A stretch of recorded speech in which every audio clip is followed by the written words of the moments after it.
Hola, buenos días. Vamos a iniciar esta presentación. En este caso vamos a hablar un poquito sobre las propiedades del acero, los materiales ferromagnéticos o materiales ferrosos. En este caso me gustaría que el día de hoy habláramos un poquito sobre esas estructuras cristalinas de las cuales el hierro está compuesto. Es importante que hablemos del diagrama hierro-carbono. El diagrama hierro-carbono es uno de los más utilizados cuando nosotros hacemos un estudio sobre las condiciones del acero, cómo se encuentra, cómo está constituido, cuáles son sus propiedades mecánicas y cómo se lleva a cabo. Bien, pues aquí tenemos esta presentación. Primeramente tenemos que hablar de los diagramas de fases. Y en este caso, en este pequeño archivo que me encontré por ahí en internet, tomando un poquito de su información, nos dice que los metales están, aunque hoy en la actualidad se están descubriendo nuevos materiales cerámicos y plásticos, pues en muchas aplicaciones industriales todavía sigue siendo muy ventajoso el utilizar los metales y es muy difícil que lleguen a ser sustituidos en alguna ocasión. Principalmente el inconveniente del uso de los metales está en el agotamiento de los yacimientos mineros. Esto es importante porque hoy en la actualidad el acero está disminuyendo su extracción, es decir, que ya casi no hay mucho acero en las minas. Entonces esto hace que haya nuevas necesidades industriales, aunado también a que el problema más grande que ha tenido siempre el acero ha sido la corrosión. Sabemos que el acero es afectado por la atmósfera, por el aire ambiental, con lo cual le provoca oxidación, y por muchos agentes químicos. Pero es importante que cuando hablemos del acero primero veamos lo que son los metales puros. El acero está compuesto de hierro y carbono, pero principalmente es mayor cantidad de hierro. Por lo tanto, si nosotros separamos al hierro del carbono, vamos a tener un metal puro llamado hierro, no acero, hierro. Los metales puros tienen muy poca aplicación, es muy difícil que se apliquen, la mayoría de las veces van combinados. En este caso el acero incluso es casi imposible poder obtenerlo de manera puro. Esto debido a que siempre va a tener contacto con el aire ambiental, y al tener contacto con el aire ambiental se empieza a mezclar con el oxígeno y el hierro empieza a oxidarse, se empiezan a formar óxidos. De todos modos, también otra situación que tenemos es que cuando se fabrica el acero o el hierro, cuando se extrae el hierro, hay combinación con carbonos, y el carbono le va a generar que se convierta ya en un acero. Ya no es hierro puro, sino en un acero. Pero ahorita vamos a hablar de las diferencias entre acero y el hierro. La estructura cristalina de los metales puros, pues obviamente las estructuras cristalinas son diferentes para cada uno de los metales. Una de las características de los metales puros, dice, es que solidifican en una estructura cristalina determinada, formada a partir de un núcleo. Dependiendo de la velocidad del enfriamiento, en una pieza determinada se pueden formar más o menos núcleos, dando lugar a granos, cuyo tamaño determinará ciertas propiedades mecánicas. En este caso, cuando el acero está líquido, empieza a enfriarse poco a poco, se van formando esos núcleos y se les llama nucleación. La nucleación puede ser rápida o puede ser lenta, y conforme va aumentando la velocidad de la nucleación, van generando distintas propiedades mecánicas, y nosotros lo podemos conocer muy bien cuando hacemos un tratamiento térmico. En este caso, el más común y el más conocido del acero ha sido siempre el templado. El templado es donde se calienta el acero hasta una temperatura determinada y después se enfría de manera rápida a través de introducirlo en agua o en aceite. Entonces esto hace que el rápido enfriamiento del acero haga que las nucleaciones sean distintas, y entonces tenemos la misma pieza de acero, pero ahora tiene otras nuevas propiedades, y eso lo hace más duro, más resistente. Por eso podemos ver que hay muchas veces en la industria, incluso algunos talleres que se dedican exclusivamente a darle tratamiento térmico a los aceros. Bien, pero ¿qué es una aleación? La aleación es un resultado de la unión de dos o más elementos químicos, de los cuales se ha de tener un carácter metálico, es decir, que ambos al combinarse forman un enlace metálico. Para que la unión de estos elementos se considere aleación tiene que cumplirse con dos condiciones muy importantes. Aquí la primera es que estos elementos componentes sean totalmente miscibles en estado líquido. ¿Qué significa miscibles? Que se puedan mezclar, pues que puedan uno absorber al otro. Que el producto resultante tenga, esa es la segunda condición, que el producto resultante tenga mayoría de enlaces metálicos. Esto porque cuando hay una mezcla de dos metales y que se logran enlaces metálicos, también vamos a encontrar otro tipo de enlaces, no nada más va a ser enlace metálico. Podemos encontrar enlaces iónicos también ahí. Las aleaciones van a ir mejorando notablemente sus propiedades mecánicas de los metales puros, como pueden ser la tenacidad, la dureza, la resistencia a la oxidación, etc. De esta manera, un acero que tiene mayor cantidad de carbono se vuelve más duro, y si tiene algunos otros metales, como el titanio, algunos otros metales más, pues le vamos a conferir una resistencia a la corrosión, y ahí salen los aceros inoxidables. Sin embargo, también pueden empeorar propiedades como la conductividad eléctrica y térmica. Es decir, no todo es perfecto, también tenemos por ahí pérdidas en algunas otras propiedades. Los elementos que constituyen a las aleaciones pueden ser uno, dos o tres o varios. En las aleaciones se tiene que producir una solución sólida estable, y es necesario que los elementos que la constituyen formen parte de la misma red cristalina, es decir, que estén incrustados dentro de la misma red cristalina. Una aleación de dos elementos posee la misma estructura cristalina, y cuando tenga la misma estructura cristalina se va a denominar solvente al elemento que entre en mayor proporción. En este caso, en el acero, que tiene mayor de 90%, o a veces menos, pero más o menos 90% tenemos de hierro. El hierro es el solvente, y el soluto es aquel que está en menor proporción. En este caso, cuando nosotros tenemos un acero, el solvente es el hierro y el soluto es el carbono. Cuando dos elementos poseen distintas estructuras cristalinas, se denomina solvente al elemento que proporciona la estructura final de la aleación. Bueno, esto es en algunos casos especiales. Tal y como se ha dicho, los metales puros solidifican formando una estructura cristalina determinada, por lo tanto los átomos que vamos a introducir han de formar parte de esa estructura cristalina, y de esta manera nosotros distinguimos dos tipos de soluciones: la solución sólida por sustitución.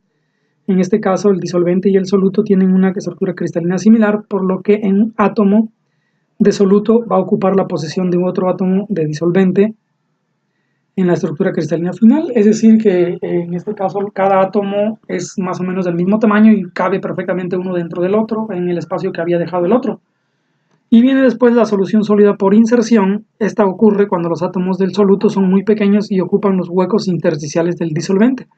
Esto provoca un aumento de la resistencia de la aleación, ya que se hace más difícil la deformación del producto final.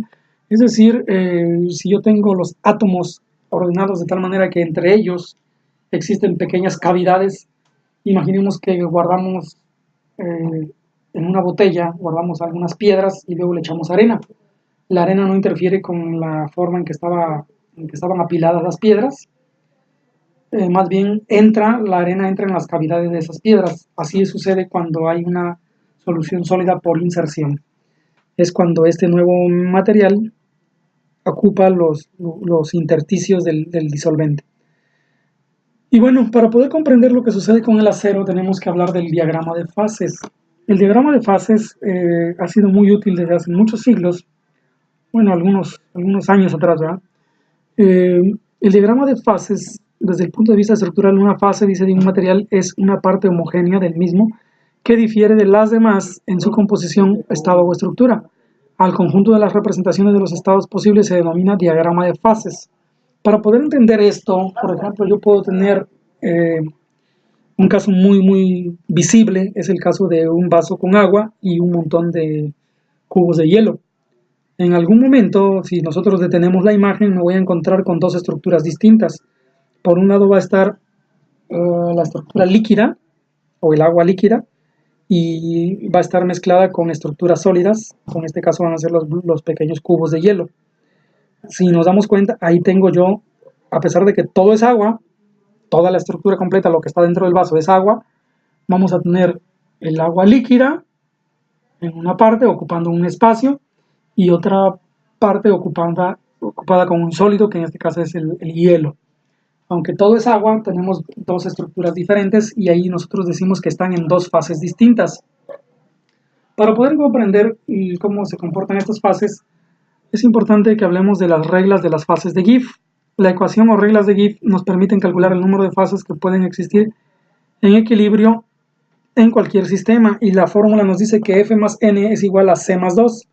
¿Qué significan estas letras? Pues la F es el número de fases presente en el punto de análisis y N es el número de grados de libertad, o grados de libertad, es decir, el número de variables. En este caso nos dice aquí presión, temperatura o composición en sistemas con más de un componente que se pueden modificar sin que varíe la fase del sistema. Si yo puedo variar la temperatura sin que varíe la fase del sistema, entonces yo digo que ahí hay un grado de libertad. Y la letra C representa el número de componentes del sistema. Cuando yo tengo, por ejemplo, un acero con un compuesto de hierro y carbono, pues yo tengo ahí solamente dos componentes del sistema. Es importante que veamos esta gráfica, que es el diagrama de equilibrio en aleaciones. Yo tengo dos materiales, el material A y el material B. El material A lo colocamos de izquierda a derecha, es decir, 0% de material A, 20%, 40, 60 y hasta que llego al 100% de material A. Y de derecha a izquierda colocamos el material B, iniciando donde yo tengo 100% de A, tengo 0% de B. Y donde yo tengo 0% de A, tengo 100% de B.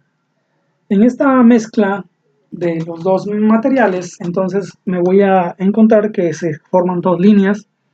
Una que está por abajo, que es la línea de sólidos, y una que está por arriba, que es la línea de líquidos.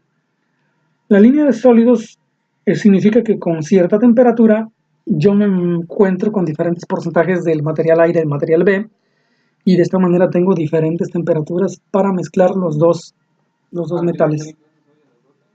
Posteriormente también tengo la línea de líquidos, quiere decir que por arriba de esa línea ambas cantidades del material A y B se convierten en líquido. Y en medio donde está esta pequeña ojiva, estamos hablando de que existen los dos materiales. Existe una parte en sólido, un porcentaje en sólido y un porcentaje en líquido, como el caso que teníamos el caso que les hablaba yo del vaso lleno de agua. Si para esto fuera para dos materiales distintos, en este caso tendríamos un material en forma líquida y un porcentaje en líquido y un porcentaje en sólido. En esa ojiva, ahí en medio vamos a encontrar una mezcla de ambos, de líquidos y sólidos. Dice, si se trata de una aleación de dos metales, A y B, se representa la temperatura en las coordenadas y la composición en las abscisas, la composición del material. En un diagrama de fases, la disolución sólida se suele representar por las primeras letras del alfabeto griego, que en este caso es alfa y beta. La línea de líquidos es la línea superior del diagrama y representa el inicio de la solidificación y marca la transición entre la fase líquida y la fase líquido-sólido. Y la línea de sólidos, que es la de la parte inferior, marca o representa la fase líquida más la sólida y el inicio de la fase sólida 100%. Para esto existe para poder determinar cómo se encuentra el sólido o líquido, o qué cantidad de sólido y qué cantidad de líquido hay en una composición de dos metales, se utiliza lo que llamamos la regla de la palanca. ¿Y qué es lo que hace la regla de la palanca? Vamos a ver lo que nos dice acá. Dice que el diagrama anterior, que ya vimos en la parte de arriba, muestra el punto D, donde se encuentra un estado bifásico, es decir, donde coexisten la fase sólida y la fase líquida. La composición química del sólido y líquido puede determinarse por la regla de la horizontal, trazando una horizontal que parte desde el punto D y que corta las líneas de fase, determinando así una C alfa y una CL. Si llamamos WL al tanto por 1 o hacia el tanto por ciento que tenemos de masa líquida en el punto D, y W alfa el tanto por ciento que tenemos de masa sólida, en ese mismo punto podemos determinar dichas masas mediante una ecuación aplicando lo que se conoce como regla de la palanca, donde CO es la concentración del elemento A o B correspondiente en el punto D y CL la concentración de líquido correspondiente al elemento A o B. Y por último, la C alfa representa la concentración de sólido correspondiente al elemento A o B. De esta manera la fórmula va a decirnos que si utilizamos las concentraciones de los elementos A, las ecuaciones correspondientes van a ser las siguientes. Va a ser la cantidad de pesos en sólido va a ser igual a la concentración del elemento A o B en el punto D, menos la CL, que sería la concentración de líquido correspondiente al elemento A o B. Concentración del elemento A o B menos la concentración de líquido, entre la concentración de sólidos menos la concentración de líquidos. Y si lo aplicamos para el peso de la cantidad de líquidos, va a ser igual a la concentración de sólidos menos la concentración del elemento A o B, entre la concentración de sólidos menos la concentración de líquidos. Estas formulitas son de suma importancia porque aquí con estas dos fórmulas yo puedo determinar la cantidad de sólido y de líquido en masa o en peso de esa mezcla de los dos metales, o de los más bien de las dos fases. Es importante que también veamos cómo se comporta el material de acuerdo a estas curvas de enfriamiento. Si representamos en unos ejes de coordenadas las temperaturas y el tiempo que ha transcurrido desde el estado líquido al sólido, podemos ver la variación de la velocidad de la solidificación que se experimenta en la aleación al pasar por una curva de fase. En la gráfica que podemos ver aquí, se muestran las curvas de enfriamiento correspondientes al 100% de A, 50% de A y 100% de B. Entonces veamos cómo el enfriamiento de A y B se encuentran aquí, y el 100% de A, por ejemplo, aquí solidifica, llega hasta 1200 grados, hace el cambio de fase y regresa ya a convertirse en sólido. De aquí, de donde están los 700 grados hacia abajo, ya tenemos la parte sólida. Si yo tengo un 50% de A y un 50% de B, se suaviza un poquito este cambio de fase en este tramo, en el tramo que va de los 1000 grados a los 700, que será 800 grados. Y si yo tengo el 100% de B, veamos cómo la solidificación de B es diferente. Esta gráfica me muestra cómo la solidificación de un solo metal es diferente, y cuando yo tengo 50 y 50 también cambia completamente la velocidad con la que se va pasando de sólido a líquido. Si lo trazamos hacia la derecha en la gráfica de sólido líquido, podemos ver que ha quedado nuevamente el diagrama de fases de dos metales distintos A y B. Esto es idealizado para que se pueda ver cómo se logran hacer las fases, cómo se logran combinar las fases de sólido y líquido para dos metales distintos. Es la parte ideal, digamos. En los metales puros y en aquellas concentraciones que den lugar a un punto eutéctico, la temperatura permanece constante hasta que se ha producido toda la solidificación. El punto eutéctico lo vamos a ir viendo en el diagrama hierro-carbono más adelante, para que veamos ahí cómo hay un punto en el cual se mezclan los dos y es el punto, digamos, crítico. El diagrama hierro-carbono ya es un diagrama muy parecido al que está arriba, pero ya lleva muchas fases. Tiene diferentes fases. Este es al que quería yo llegar, pero teníamos que explicar primeramente cómo se da el diagrama de fases para poder encontrar el diagrama de fases del diagrama hierro-carbono. El diagrama de fases que acabo de explicar es el diagrama de fases de manera idealizada para dos metales nada más, o para dos elementos. Y este diagrama que voy a mostrar es el diagrama de hierro-carbono.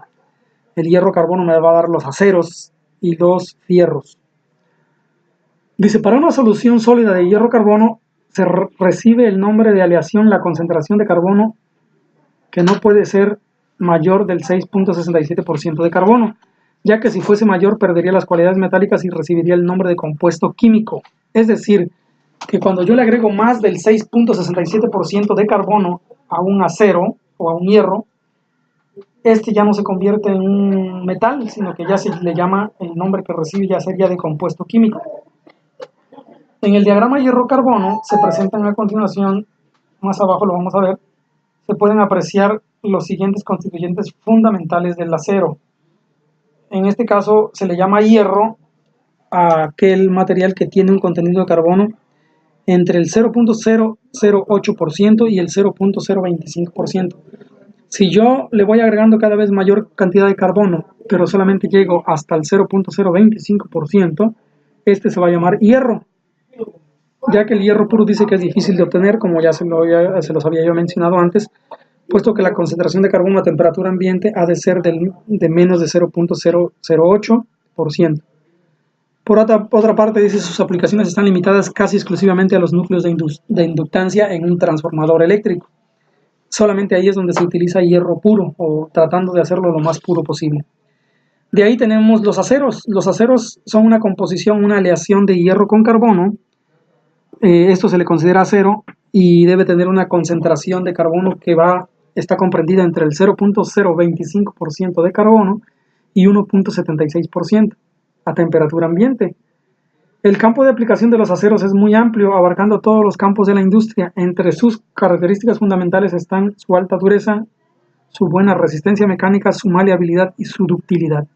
¿Dónde tenemos los aceros? Pues nosotros podemos tener un acero de bajo contenido de carbón, del cual se fabrican tornillos, se fabrica la solera, el ángulo, todos esos materiales que se utilizan en la herrería para hacer herraduras de caballo, se utilizaban anteriormente para hacer cavadores, asadones, e incluso para fabricar algunos materiales de uso agrícola en el campo, para utilizar cuchillos, un montón de elementos. Se puede utilizar en muchos casos el acero. Y después tenemos, por último, lo que son las fundiciones. Las fundiciones reciben este nombre a las aleaciones de carbono con hierro o hierro-carbono, donde la concentración de carbono está comprendida entre el 1.76% y el 6.67% de carbono, es decir, llegamos a la máxima cantidad de carbono contenido en el hierro. La característica fundamental de esta aleación, de esta mezcla, es que estas fundiciones tienen una dureza muy fuerte, son extremadamente duros y son ideales para herramientas de corte, lo que nosotros podemos ver en nuestra industria como pinzas, como algunos buriles que se utilizan en los tornos, o algunas brocas de corte de acero de alta velocidad que están hechas de algunas fundiciones. También podemos verla, por ejemplo, en los muelles de los carros, en un muelle de un automóvil. Esos muelles también pueden estar fabricados de algunas fundiciones. Aquí el acero, cuando ya está en este grado de fundición, puede tener una extremada dureza, pero se vuelve más frágil. Un golpe con un mazo podría quebrarlo el acero, hacerlo más quebradizo, debido a que es más duro, pero se vuelve más quebradizo, se vuelve más frágil. Bueno, ya aquí entramos a lo que son las fases del acero. Se le llama ferrita, por ejemplo, a una fase del acero en el cual también se le conoce como hierro alfa. Dice que este hierro alfa para temperaturas inferiores a los 900 grados centígrados tiene una estructura cristalina cúbica centrada en el cuerpo. En este caso vamos a tener una estructura cristalina del tipo BCC, Body Center Cubic, que es la cúbica centrada en el cuerpo. Y dependiendo de la temperatura a la que se encuentre, la ferrita puede ser dúctil y magnética, pero pasa a ser no magnética cuando sobrepasa los 768 grados centígrados. Es decir, que cuando se calienta demasiado, este tipo de hierro o esta fase del hierro pierde su propiedad magnética. Su capacidad para formar soluciones sólidas de inserción es muy débil, puesto que sus espacios interatómicos disponibles son muy pequeños.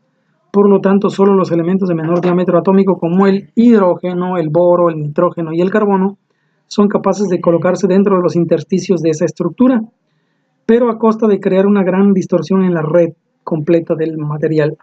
Así que la máxima solubilidad del carbono en la forma del tipo alfa es solamente del 0.025% en masa a los 723 grados centígrados.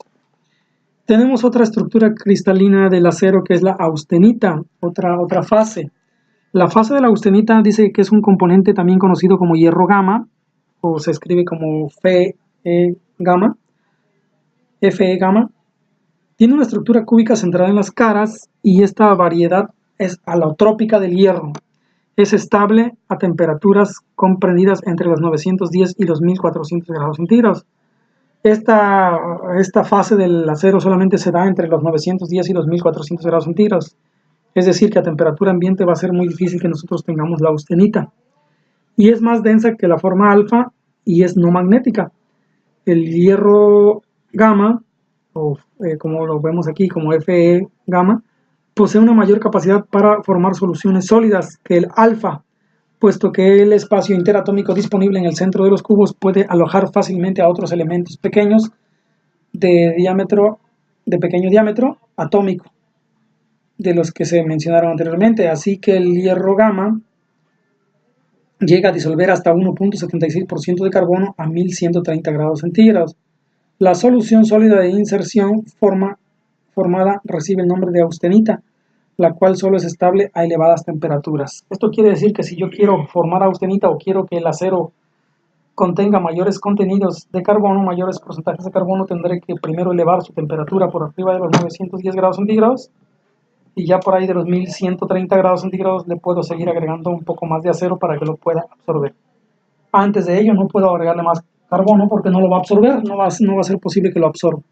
Esto es muy importante, es decir, que yo debo de formar la fase de la austenita si quiero agregar mayores cantidades de carbono a esta solución. Espero que esto vaya quedando claro. Entonces, aquí podemos ver dónde se encuentran cada una de estas fases. En este diagrama hierro-carbono, podemos ver que la ferrita se encuentra aquí en esta área donde se encuentran los 723 grados centígrados. Voy a aumentar la imagen solo en esta parte donde tengo ahorita el puntero del ratón. Aquí en esta parte me voy a encontrar con la ferrita, que es el hierro alfa, con un contenido de carbono, dice acá, de 0.025%. A temperatura ambiente, si nos damos cuenta, no puedo tener ferrita, tendría yo un porcentaje de carbono muy bajo, de 0.008%. De ahí en adelante, a temperatura ambiente, yo voy a tener toda esta parte de mi fase, donde ya voy a tener otro tipo de material. La austenita de la cual hablábamos, si podemos darnos cuenta, empieza en la formación después de los 723 grados centígrados hacia arriba. Cuando yo estoy llegando a los 800 grados, tengo 768 grados, ahí yo tengo ya lo que es la austenita. Entonces, tengo aquí hierro alfa más austenita y a partir de ahí empieza a formarse la austenita pura. Entonces, hasta que yo llego a los 910 grados centígrados, del 910 grados hacia arriba, ahí sí ya tengo pura austenita. Toda esta área es el área de la austenita. Y en la parte de acá arriba yo voy a tener algunas mezclas donde yo puedo hacer algunas otras combinaciones. Aquí tengo hierro delta más austenita, hierro delta más austenita. Y bueno, aquí en esta línea punteada me marca que a partir de esta temperatura existe el cambio magnético de la ferrita, es decir, que la ferrita deja de ser magnética y se convierte en no magnética. Por eso este diagrama es de suma importancia, el diagrama hierro-carbono, porque me va diciendo los diferentes porcentajes de carbono que existen y cómo se llaman. Por ejemplo, de 0% de carbono hasta el 0.89% de carbono le llamamos hierro. Ese es el hierro. El hierro está dentro del rango hipoeutectoide. Y del 0.89% de carbono hacia arriba, hasta llegar a 1.76%, tenemos el acero. Y el acero es hipereutectoide.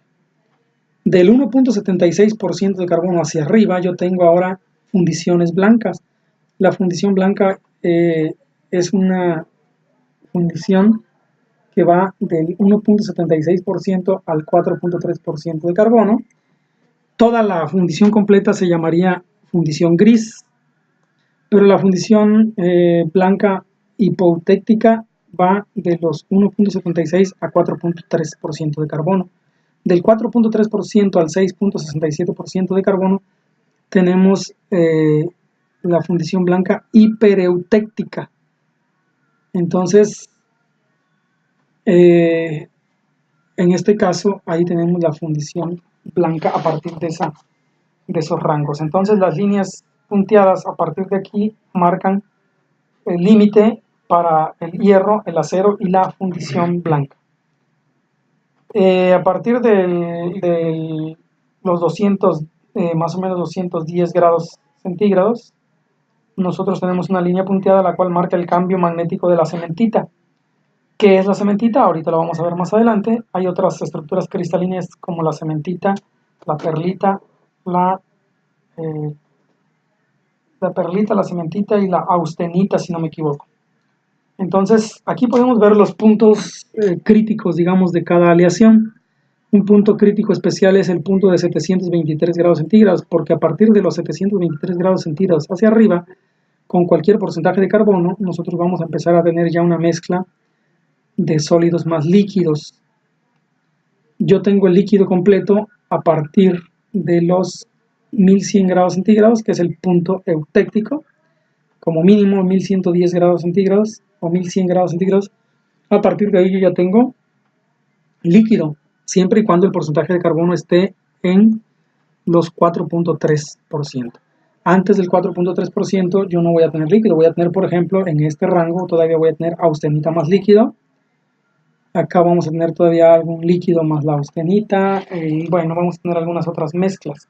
Si yo tengo un porcentaje de carbono, por ejemplo, del punto 5, que es este que está aquí, si me doy cuenta y trazo la línea hasta arriba, yo voy a tener líquidos solamente después de los 1500 grados centígrados. Antes de ello voy a tener una mezcla de sólidos con líquidos. Así que toda esta parte que tengo acá arriba es la parte de los líquidos.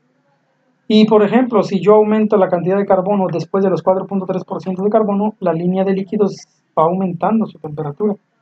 Cuando yo tengo ya una cementita más líquido, entonces yo podría tener hasta 1500 grados centígrados.